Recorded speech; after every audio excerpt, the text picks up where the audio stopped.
In this video, I am going to show you how to track your order on TEMU.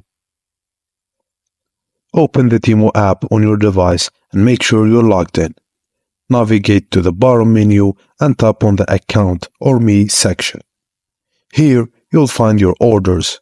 Tap on it to see a list of your current and past orders. If you're using a web browser, head to temu.com and log in. Look for your Orders section, usually found in the Account menu or directly on your account dashboard. Once you're in your Orders section, locate the order you want to track.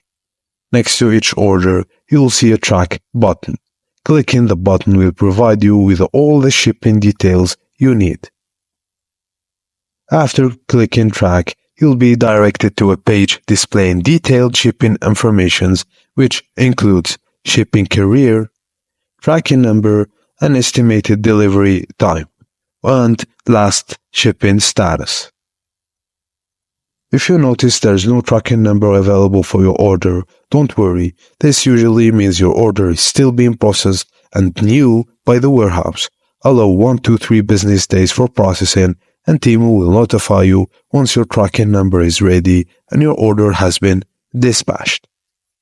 And that's it, guys. Thank you for watching, and please don't forget to like and subscribe for more tips like this.